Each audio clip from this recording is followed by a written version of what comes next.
Resolution Do no pass. do no pass. Honorable for Christchurch South. Good morning, sir.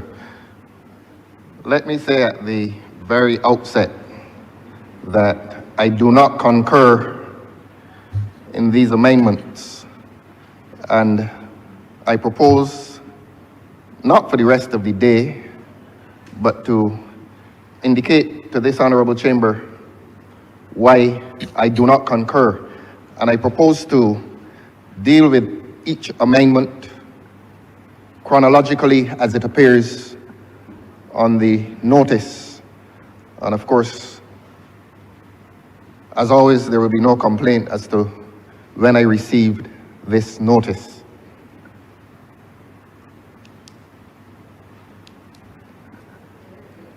That means you received it in adequate time. Having no complaint,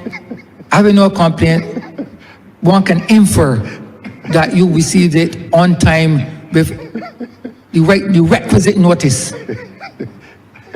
The operative words, Your Honor, as always, I make no complaint. That means you had your cell phones and you saw the message.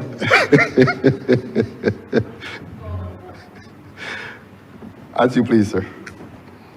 Now, I will begin, as I said, chronologically as the notice states.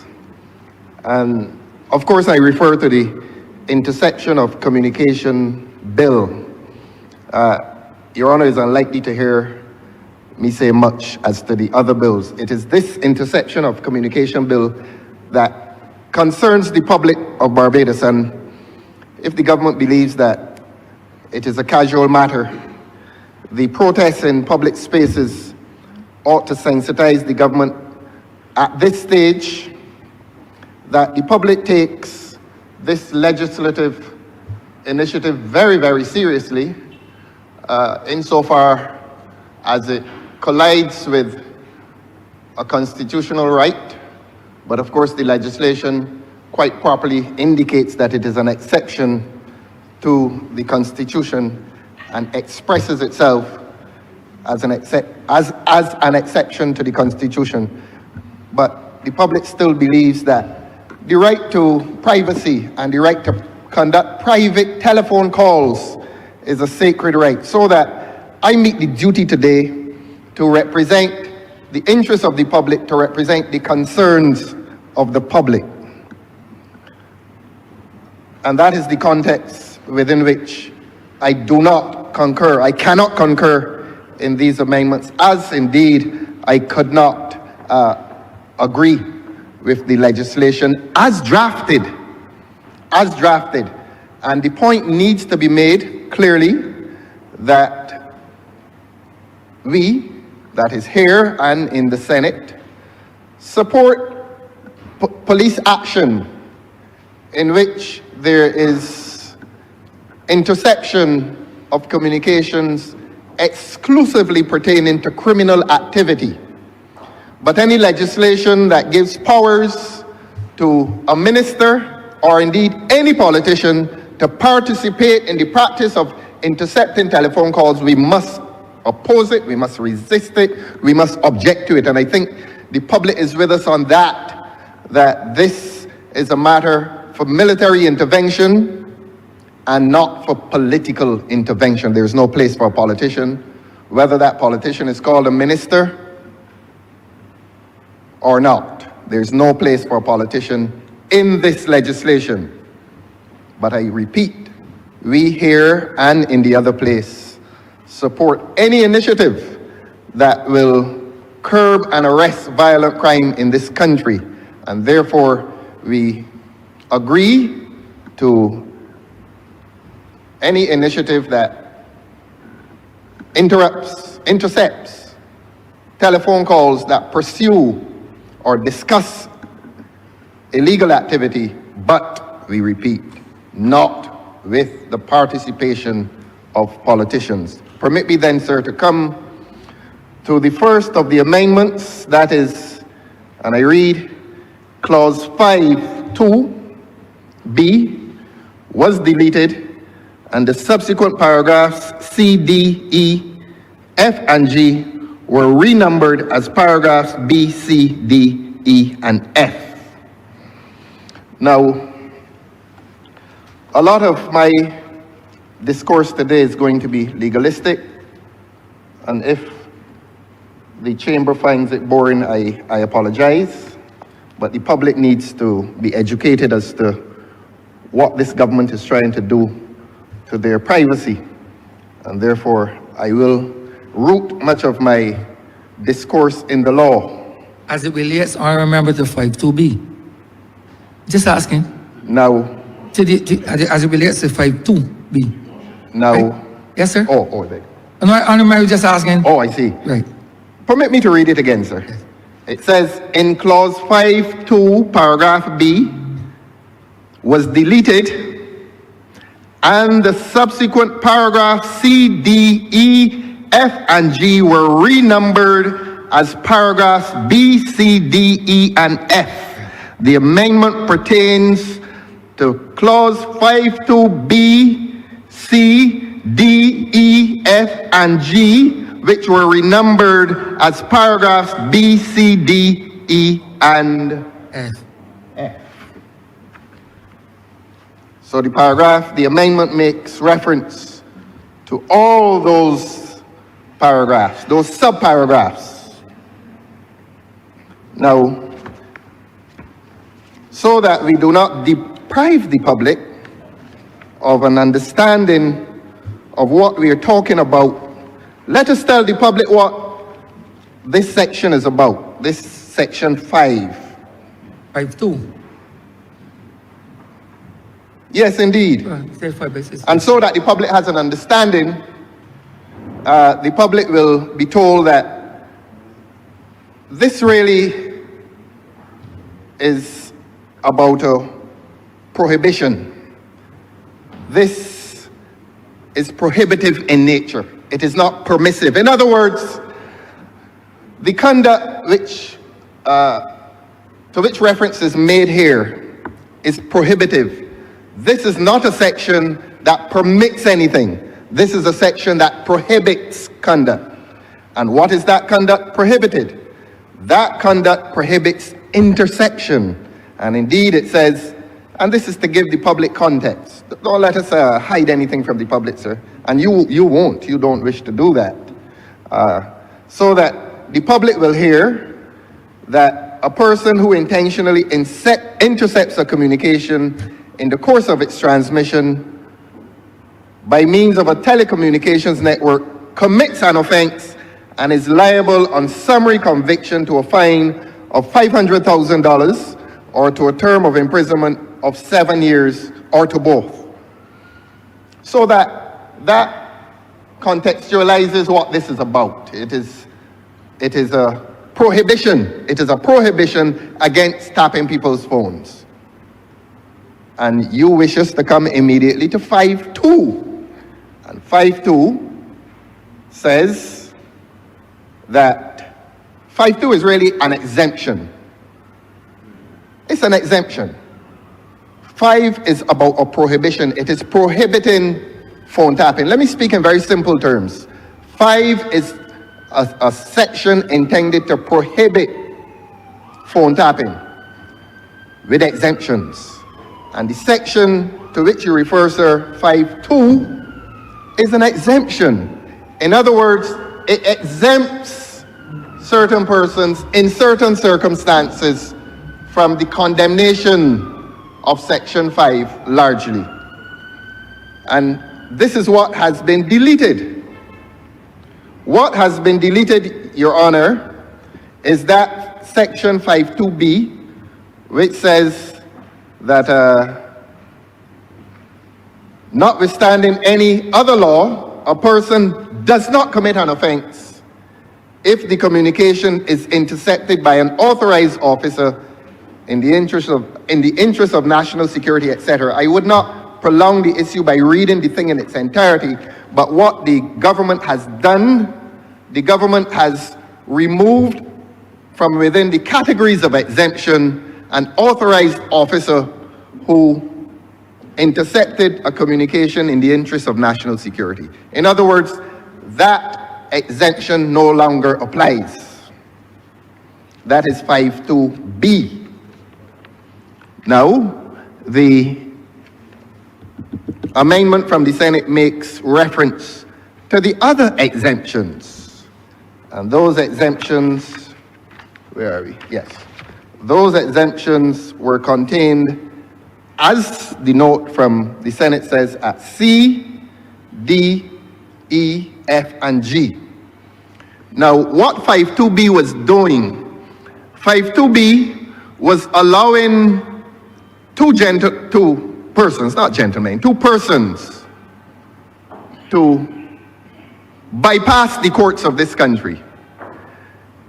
It is our position that any interception must be conducted through the ultimate authority of the court.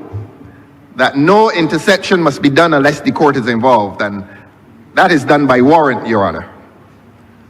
52B, the one that is amended and removed, was allowing two authorized officers, that is to say the Commissioner of Police and the Director for Anti-Terrorism, it was allowing them to bypass the courts and to intercept people's phones based on the exercise of a discretion. Wisely, and further to protest from this side, that clause has been removed. Further to protest, and the public now knows this, so this is not a point of contention, that we protested that 52B ought not to have been there. That any interception of a person's right to use his telephone for the sake of conversation can only be disturbed if a court grants a warrant to justify or to permit that disturbance or that interception. That has been removed. I repeat, the mischief against which we complained was an interception conducted without the authority of the court. 52B allowed an interception of a telephone conversation without the authority of the court, without the intervention of the court, without the grant of a warrant by a court, and only a court can grant a warrant under this act. So that was removed. What has not been removed, Your Honor, is the original C, D, E, F, and G, as the note from the Senate says. I'm not going to retrace all of them exhaustively, but what I will tell you, sir, and the public, if we go to C, for example, is that a person does not commit an offense under this section if, this is the original C, he has reasonable grounds for believing that the person to whom or by whom the communication is transmitted consents to the interception. In other words, Your Honor. Honorable member. Yes, Your Honor. Honorable, hold on. This amendment speaks to B. It says nothing. This says nothing as it relates to C, D, E, etc. And that's why I'm advising you, because it speaks nothing of C, D. It's a renumbering. It does not touch on concern. The amendment does not touch on concern C, D, etc. It relates to B, and as a removal of B, the renumbering is changed. That is all. That is all, honorable members. So it does nothing. It says nothing in relation to C being a difference in C. Nothing at all. So that any debate that you speak on has to be only related to B. So if honorable can speak to B ad nauseum, ad infinitum. It has nothing to do with the number, just a renumbering. So your debate, anything you're speaking of is limited to B, the impact that B has. It has nothing to do, the renumbering, it does not change, C hasn't changed. So that's what I'm advising you, that it has to be limited to B. Full stop, story done. End of story. It's as simple as that. Continue, I remember. I am confident that you, Mr. Speaker, will do nothing to trample upon the right to freedom of speech in here. This is a parliament. Well, no, by controlling here. I control in here. And I'm saying that you are confined. So if you want to speak to B for 4 hours, you can so do. C, D, E, F, G has nothing to do with an amendment coming with any change in C. Full stop. End of story, my friend. I remember, sir, be guided. Otherwise, your speech may get aborted. I'm going to skin this cat a different way. Try to do that, but the cat will instead be dead. I'm going to skin this cat a different way. Your Honor, no one will accuse you of trampling my right to freedom of speech in, of all places, of Parliament. And as I always say, have never done, will never do. Precisely. And we now know, further to the education that I gave them, that Parliament derives from the French word parlement, a place of speech, and implied within that is that it is a place of free speech, and that all matters that pertain to the rights, interests, and entitlements of the citizen are to be ventilated in this place. But if you, sir, tell me today that an amendment which refers to all of the original paragraphs, and I'm going to read it. Well, I want you to. I'm going to read it. Again, in clause 5.2, paragraph B was deleted. Yes. And the subsequent paragraphs, C, D, E, F, and G, were renumbered as paragraphs B, C, D, E, and F. Do not, Your Honorable Honor. member, I have said it and I will say it no more. Your speech in here is confined exclusively to any debate on paragraph B, the deletion of paragraph B. The renumbering of it is as a result of the deletion. Nothing has, the substantive issue is related only to paragraph B. End of story. And if you continue that, I will ask you to sit down. And you don't wish to do that. You have free speech, but your speech is confined to the substance matter before this honorable chamber. If you want to speak, you have all the time in the world to speak in another place about this, about C, D, E, F, and G. But this is confined to the removal of B. B, according to you, was the clause that caused concern. Continue. I remember Christchurch. I'm obliged to you, sir. Now, at the urging of the Honorable Attorney General, it seems that an attempt is made by the Honorable Attorney General, not by you, sir, to confine us to 5.2b, although reference is made to the other subparagraphs which remain. On a point of order, Mr. Speaker, I have not spoken in this matter beyond moving the motion to pass the resolution. The honourable member has to withdraw that. All member, please do not insinuate in this chamber, please.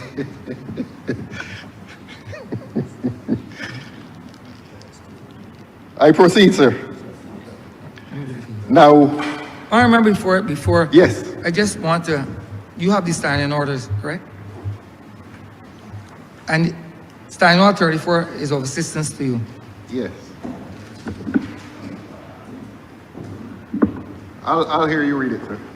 Debate upon any motion, bill, or amendment thereto shall be relevant to such motion, bill, or amendment. End of story. Yes, relevant. Right, that's what the B is. That's what it's The word relevant is Yes, used. so only, exactly, so that's what I'm It saying. shall be relevant. And confine yourself. So that if the learned Attorney General tells you today that a number of sub-paragraphs are not relevant to the one that's deleted, let him defend that argument. Only remember, I said what I had to say. And And I rule in this chair, and you shall confine it to be. yes, yes. Right, so. Well, I am going to so now tell the remember, public- for the sake of brevity, right? Please don't make any mention of C, D, and F. Please speak Yeah, to the me. thing.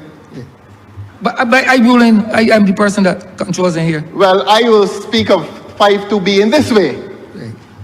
The only way. Yeah. 5.2b, which has been deleted by this government, was deleted because it permitted certain persons within the system to bypass the courts. I repeat that for the sake of the public, because I was hoping that the government understood that. Of course, they didn't understand that last week when they brought this legislation in here and were forced to change it further to our protests in the public domain and in here. They did not understand, they seem not to have understood that this legislation, and two in particular, two of them got up in here and said that the only way you could intercept somebody's phone was by going to the court. And 5.2b was there staring at them. Either they came here without having read the legislation, or they read it in English and could not understand it. That is what they said in here, and we protested, and they changed it. And today they have come here to withdraw, to delete 5.2b. Let me deal with 5.2b then, sir. 5.2b was deleted by this embarrassed government because it permitted phone tapping to be done without resort to the court. That is the sin. That is the mischief against which we complained. So I'll speak about 5.2b. And I will say to this Parliament and to the people of Barbados that in attempting to remove 5.2b as a way of solving the problem of bypassing the court, the problem still has not been solved. This is relevant. I say it again.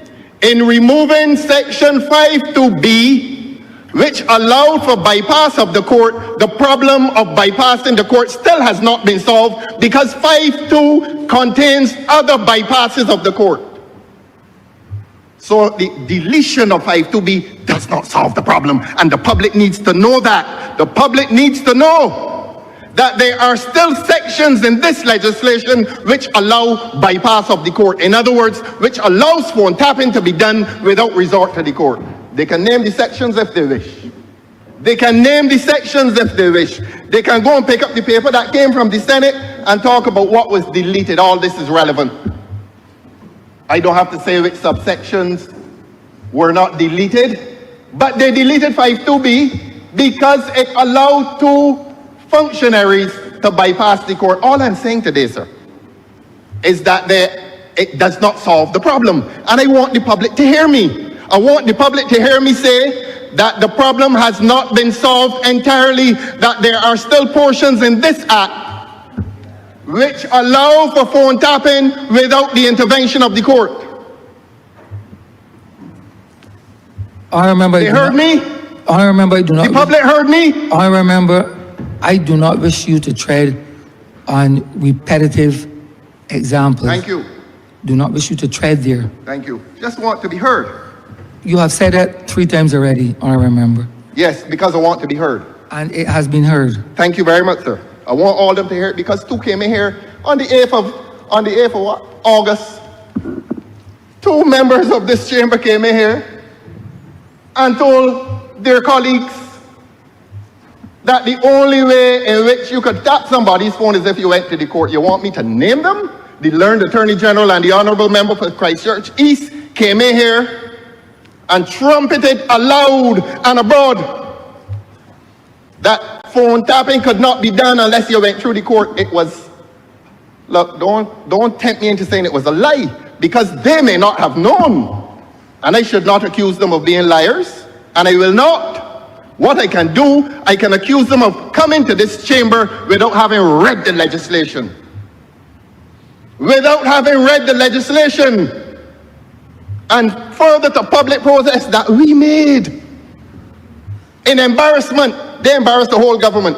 They embarrassed the whole government when they came in here on the 8th of August and told this chamber and told this country, oh, the only way you can tap somebody's phone is through the court. Through what court what? You could have done it by two authorized persons, one the Commissioner of Police and the other one the Director for Anti-Terrorism. They were allowed to do it under this legislation. In embarrassment, they embarrassed the whole government. Two of them embarrassed the whole government. And because of our protests, because of our insistence that this legislation could only become valid, morally valid, was if the court was allowed the exclusive jurisdiction to oversee phone tapping. And that has always been our position. But the position of this government clearly was to insert clauses in the legislation which allowed other persons other than the court, to implement, to execute, and to supervise phone tapping. And that is what Section 52B did.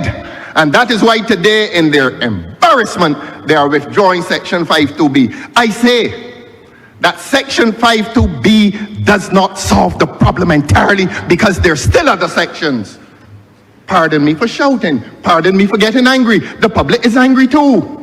You think people feel comfortable in this country that every time they pick up their phone and the precious medium of WhatsApp, somebody's listening to them, claiming that it is to suppress crime, when we in this country knows it is political?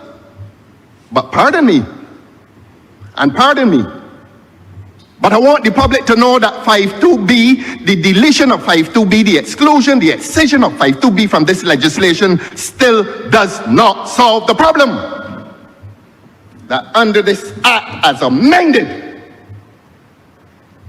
there's still a bypass of the court. I am finished with that. Let the public know. I don't have to repeat it 1,000 times. Let the public know that the problem is not solved. Permit me to move on to the other one, sir. And merely to wrap up on that and to say that that 52B was not in nature permissive. It was prohibitive. It was about an activity that was prohibited, and the public needs to know this.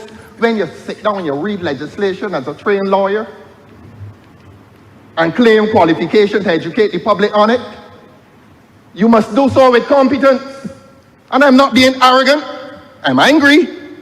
I'm angry that I came here this morning to elucidate on this matter, to tell the public precisely what this incompetent and embarrassed government is doing. And the learned Attorney General is trying to stop me. Why did Honourable Member, I will not permit you to make I want you to clearly unauthorized assertions that are untrue. Continue, please. the gentleman got from his seat? Honourable Member, please, continue. I'm obliged to you, sir. So that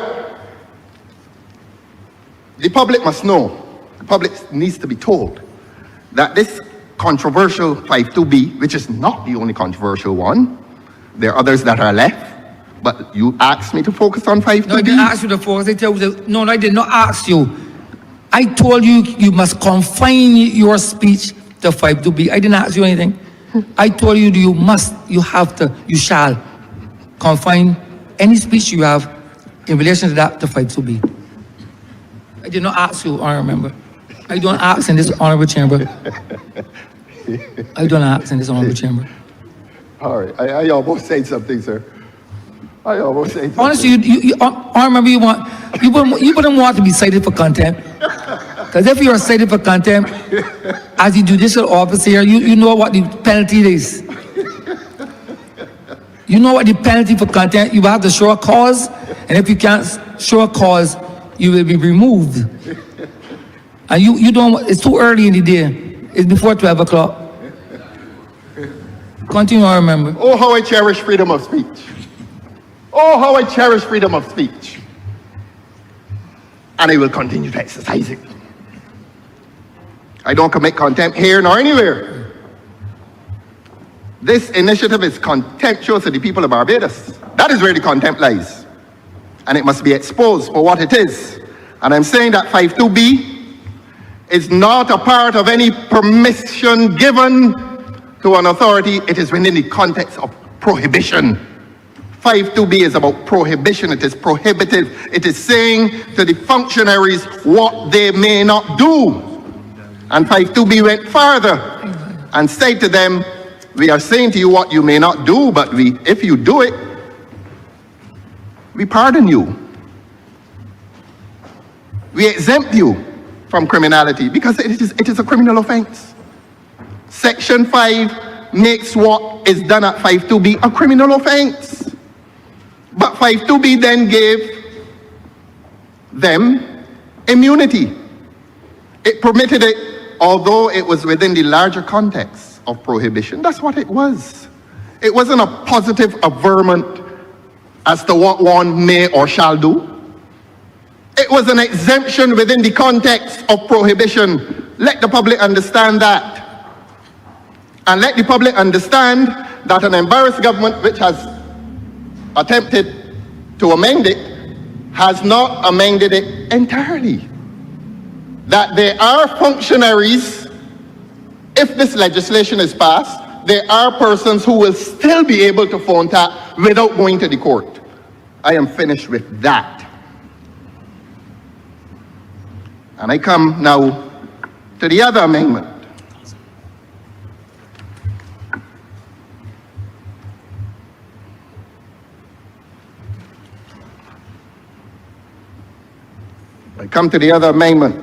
You know, John Milton, writing in Paradise Law, said, with ruin upon ruin, route on route, confusion worse confounded. Look, this government has created such confusion in trying to pass a bill that they had not read. Clearly they had not read it. If they had read it, we would not be here today. If they had read it, we would not have come here and had an honorable Prime Minister intervene and suggest amendment while on her feet. While on her feet, the honorable Prime Minister suggested an amendment consistent with my submission. In other words, the honorable Prime Minister was saying the honorable member for Christchurch South was right. But what is interesting is that the honorable member for St. Michael Northeast made no reference to the members of the cabinet. I've never seen it done like that. That an honorable Prime Minister stands in here and suggests an amendment to legislation, and by the end of the debate, the legislation is amended without the participation of the cabinet. In broad daylight, Barbadians saw, under the glare of lights, Barbadians saw what they had speculated upon for a long time, for 7 years. One-person government. That you stand in a chamber and suggest an amendment to legislation, and by the time the debate finishes, the legislation is amended. The cabinet met where? The cabinet met while they were here. I remember what you were speaking to have anything to do with this, with 52B or with any. I'm all 52B, sir. No, but confine your debate to the respective clauses relative to the amendment emanating from the Honorable Senate. This is going to be a final time that I am asking you to confine the amendments to what has come from the Senate, please. Thank you, sir. If you want political speeches, the time draws nigh for that. Honorable member, You're giving me the date? you will have your time. Sundays upon us, honorable member. Please confine it to what is in this that came from the Senate. With ruin upon ruin, route on route, confusion worse confounded. We saw for the first time in this country one person among legislation. In here. So let me, sir, please you and come to... No, not please me. Adhere to the standing order. You're not pleasing the chair. You are adhering to the standing orders. Well, then let my adherence please you, sir. We come to clause 13, subclause 2. The Senate sent another message to this confused government. I know they're embarrassed, but you don't go to prison for embarrassment. You don't get thrown out for that either. So be careful that you don't have to throw you out. Nobody can throw me out here. No, I will not throw you out. I will ask you to leave or be put out. I don't throw out people. The marshal does that. Not a fella can throw me out here. The people send me in here. Now, in clause 13.2, I'm reading what came from the Senate. In clause 13.2, the word authority was deleted. The word commission substituted therefore. They couldn't even get that written properly. Let's read it again. In clause 13.2, the word authority was deleted. The word commission substituted therefore. Let us go to 13.2. We're off 5B, having told you, sir, that it does not solve the problem entirely. So let's go to 13.2 that has been amended by an embarrassed government. 13.2 is a section which deals with the duty of reporting. And without reading the section word for word, I give context. And you would want me to give context because you are a good lawyer and you understand that when a submission is made, a court will ask, give some context. So you want context, sir. And you want the public to understand what we are talking about. So the rubric reads, a report on progress. In other words, when it goes to a judge,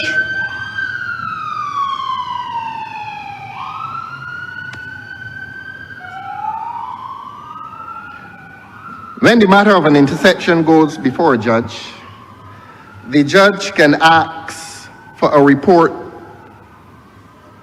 as to the progress of the interception. That is putting it succinctly. So here's what 13.2 says. Having given the context, a judge grants a warrant permitting a warrant to be executed for the purpose of intercepting some person's phone.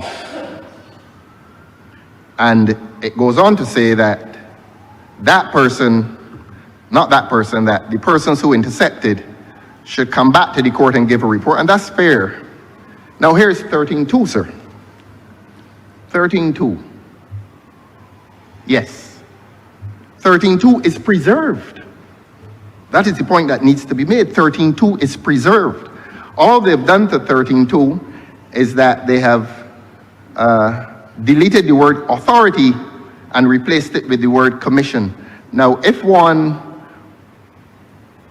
were not diligent and vigilant, one would come to the conclusion that it was typographical or cosmetic. It is not. It is fundamental. Let me read 13.2 for the sake of the public, sir. The report under subsection 1, you see it refers to subsection 1. So that's why the public needs to know what subsection 1 was about. And subsection 1 is about a duty to report to the court after the court has issued a warrant permitting the interception. The report under subsection 1 shall also be submitted to the Independent Monitoring Commission for monitoring and assessment purposes.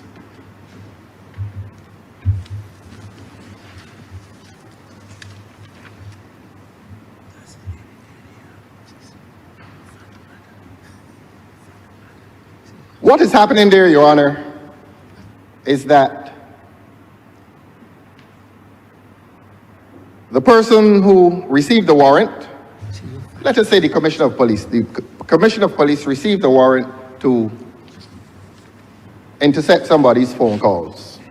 And I'm going to speak in plain language, because that is what this is about, and the public must not be distracted by all the fancy terms about wiretapping and interception. This is about invading people's private telephone calls.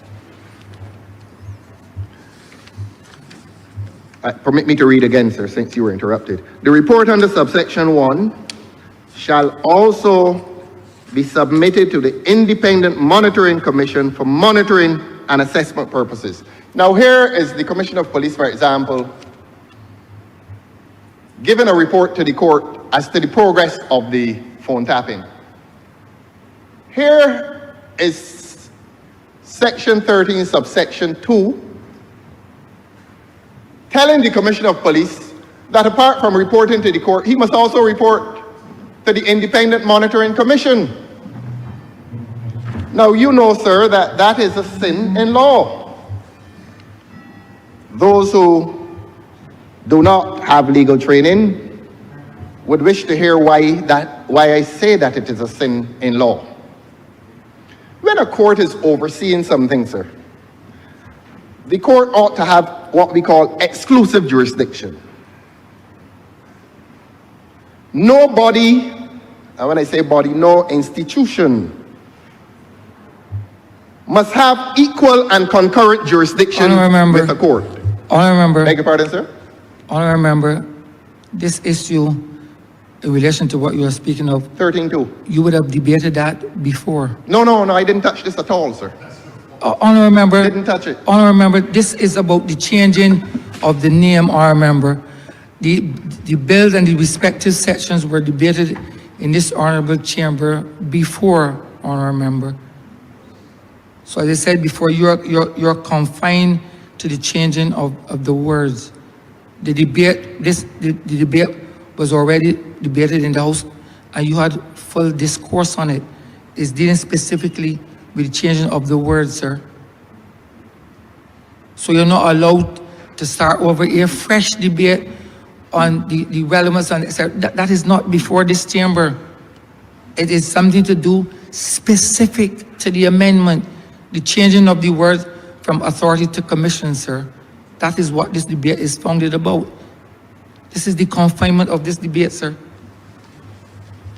So you cannot go debate rehashing the entire bill, sir. That is not permissible in relation to this amendment. A few minutes ago, sir, I don't intend to quarrel with anybody in here. Surely you can't quarrel with me. You can quarrel with them. Yes, you are allowed to quarrel with them if you so desire. You can't quarrel with this chair. I can do this job, you know.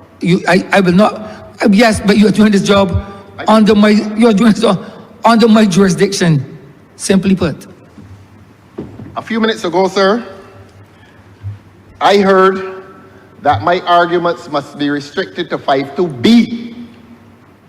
That is what I heard.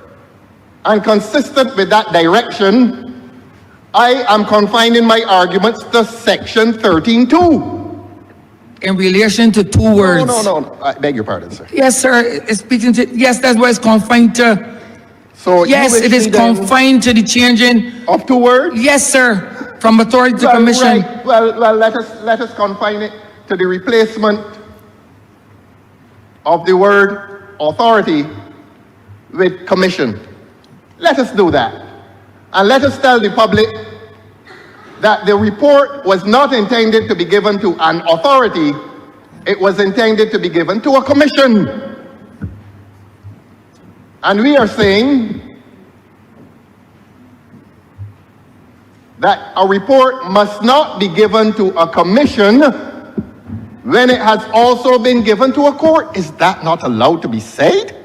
Must not the public know what these amendments are about? Must the public now be left to believe that these amendments merely concern themselves with one word being substituted for another, or is the public entitled to hear why? Is not the public entitled to hear that a report goes to the court? Fine, it goes to the report. But the public is entitled to hear that it also, a similar and identical report goes to a body called the commission, which must now be regarded as competing with a court. We call that equal and concurrent jurisdiction, and it is against the law. It undermines the independence of the judiciary. No reporting that is done to a court can be done to any body which is inferior to a court. That's the point, and you know the law, sir. Don't let them mislead you. But you can't either. I remember, neither can you. Continue, I remember. Okay, good Lord, here today. Who don't want to listen, don't listen. Go in the room there, y'all go in and drink rum. I remember. Please have that. I remember, withdraw that statement, I remember. I withdraw it, sir. I'm entitled, sir, to deal with section 13.2.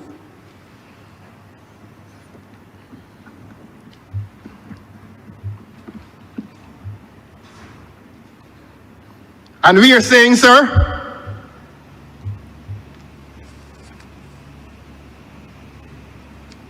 that when this is amended to give authority to a functionary to report to a commission, it is given to that inferior body jurisdiction that is equal and concurrent with that of a court, and it is therefore unconstitutional in that it undermines the independence of the judiciary. And one of the elements, the quintessential elements of judicial function and office is that it must be independent, and there must be no body that competes with the authority of the court, the jurisdiction of the court. Here we have an act of parliament at section 13.2, which is given to something called an independent monitoring commission authority that is concurrent and equal to that of a court. That is a constitutional sin. It must not happen. This legislation trespasses on good constitutional law. It is wrong. They must remove it. And that's why we've repeatedly called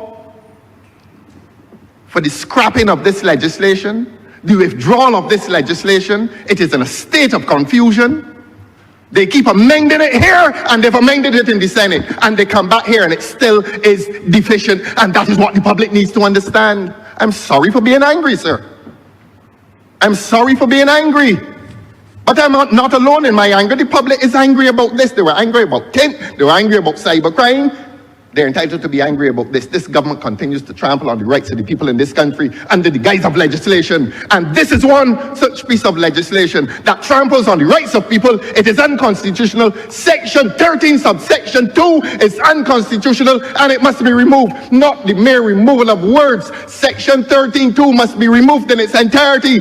And this legislation must find its ultimate destination, if not back in the office of the Chief Parliamentary Council, at some parliamentary subcommittee which will talk some sense and tell them that it is wrong and that it is unconstitutional. And having brought it back here, there is no remedy that has been affected. This legislation is in a state of confusion, a woeful state of confusion.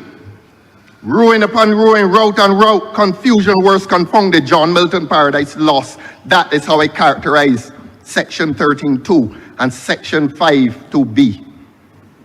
Need not repeat the point, sir. Let me go on then to the other amendment that they've made.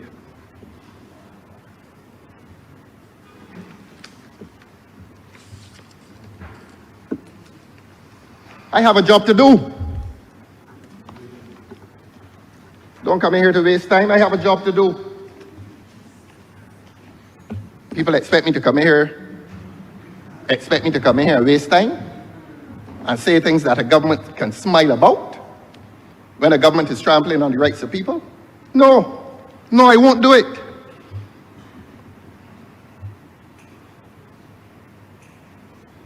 Clause 14.3.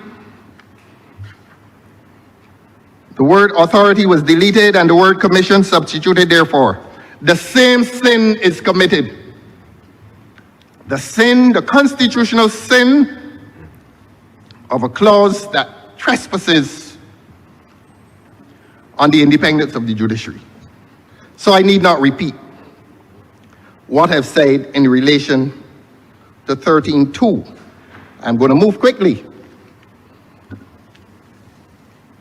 The next clause that they amended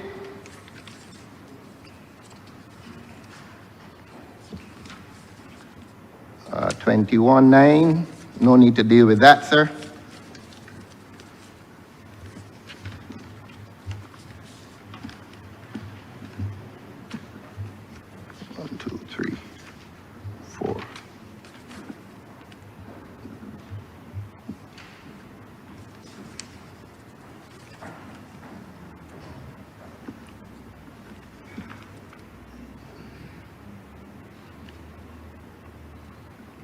Yes, the others, I admit, are genuinely cosmetic, genuinely typographical.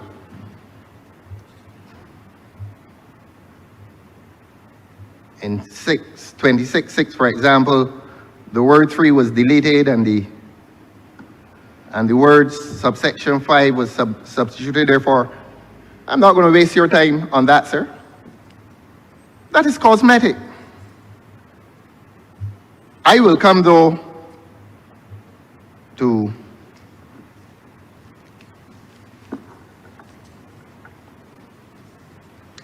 what was amended after I spoke in here, and I'm going to remind you, sir, of the sequence of events. The learned Attorney General spoke. This is the sequence of events, sir. Even this, he's going to object to. The honorable member is going to object to. No, he will not.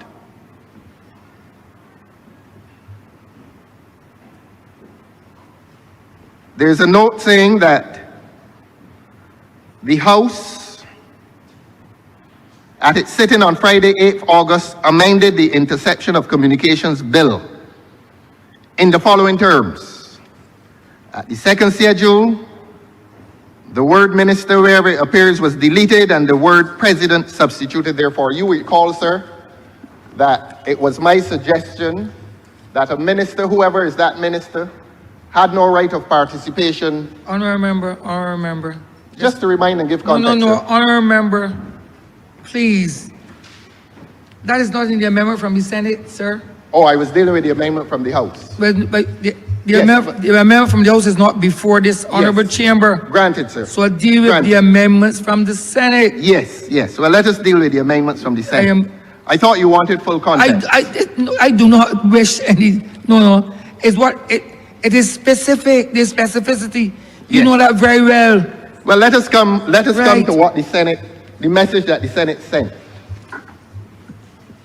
I thought you were moving on to you are finished with the communications bill, honourable member? No, sir. I just- No, sir. The Senate sent a message, and I put it like that, permit me to, sir, that in the second schedule, Right, okay. paragraph 6.1, the words "or chief executive officer" were deleted. Now, I find that rather interesting. 6.1. 6.1 says, a commissioner other than the chairman or chief executive officer may at any time resign from office by instrument in writing, etc., addressed to the chairman.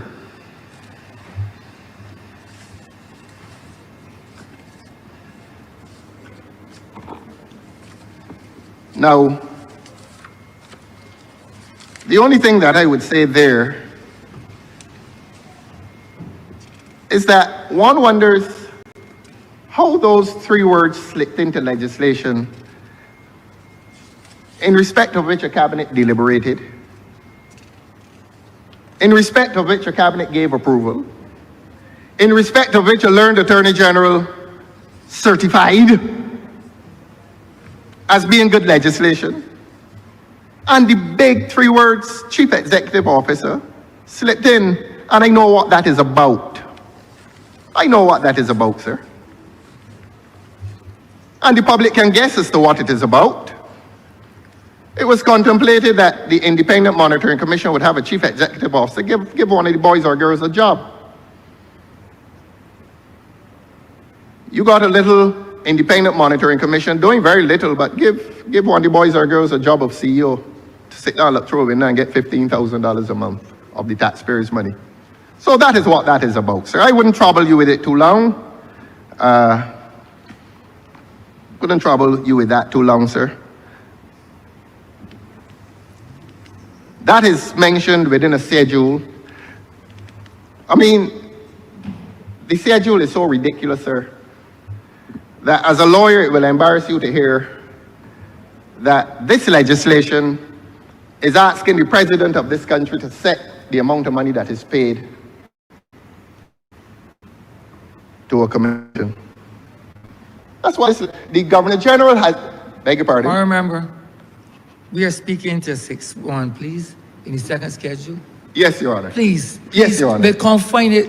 Yes. I didn't see, Yes. you see a word here, Mark, President, in Right. 6-1? So what we must So do, please, sir- don't, you using, the word president is not mentioned in 6-1. Right. Please deal with, you just dealt with it, please. Let us then abide by your ruling, sir.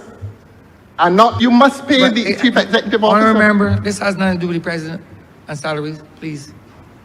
As you please, sir.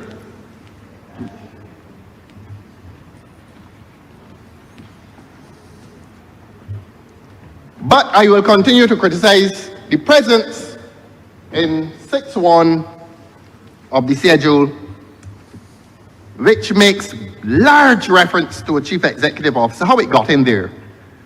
This gentleman who brought this legislation here, this honorable gentleman, I beg your pardon, who brought this legislation here, did not see that. A cabinet of 20-something persons did not see, while they deliberated upon this important piece of legislation, while they deliberated all being awake, did not see the word chief executive officer there. And I am suggesting that that word was inserted there, not accidentally, but as a means of giving a job to someone. A job that entailed very little labor. But the word is there. Chief executive officer, and in embarrassment, like the others, they have come and withdrawn it. They have withdrawn it. You mean this got past a whole cabinet of 20-something people? This got past the House on the 8th of August and reached the Senate and was discovered only when it reached the Senate. They didn't read it. But I'm suggesting that it was not an error. I am suggesting to you, sir, that this was deliberate. And I make the suggestion again that this was government's attempt to hand a job to someone, a high-paying job with very little labor. So if you want me to restrict myself to the word, sir, I abide by your ruling.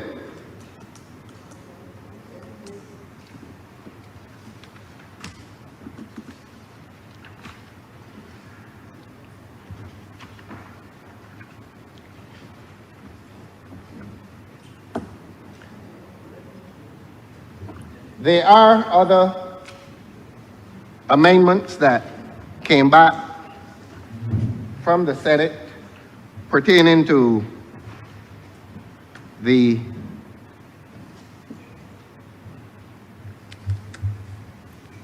intersection of communication bill. You would notice, sir, I've left them out because, in fairness, I think that those are genuinely cosmetic. For example, in clause 24, subclause 5 was deleted and subclause 6 was renumbered as subclause 5. Let me confirm that, sir. 5 was deleted.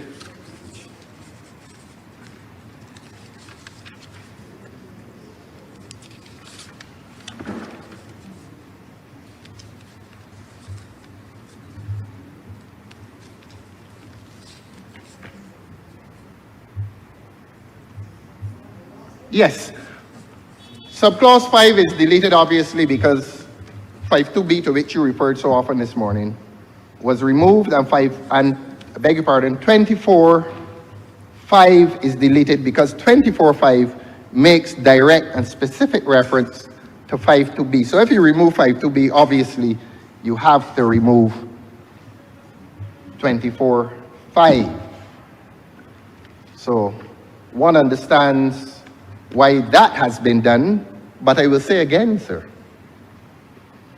that these deletions, these amendments, including this one,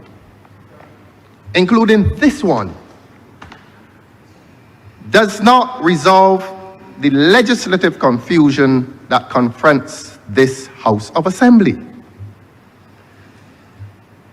That this act, when it came here, was in a state of illegality. The government has attempted to cure the illegality, and the government has created even greater confusion. with these various amendments.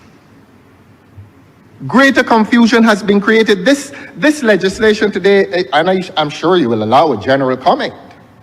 This legislation today will return, well, not return, it did not go there before. This legislation will go into the public domain as law. And it contains so many contradictions. It contains so many unconstitutional provisions that the only good thing to do with this legislation is to take it back, that is to say, to withdraw it or send it to a subcommittee, the relevant subcommittee, that will erase all of the errors. The fact that it is here, sir, is evidence as to government's concession that there are several errors. There are too many errors, sir. To send this legislation into the public domain as law is a grand mistake. And it must not happen. And it must not happen, Your Honor, because the subject matter with which it deals is too important a subject matter for confusion to reign. Given two public functionaries, supervised and monitored by three persons, the right to tap people's phones. This is general, sir. I remember I've permitted you Yes. beyond where you should go. Yes. This is general. Thank you so much. And so, that is my general comment as to the various amendments that have come here. That they have not resolved the issue of confusion. I will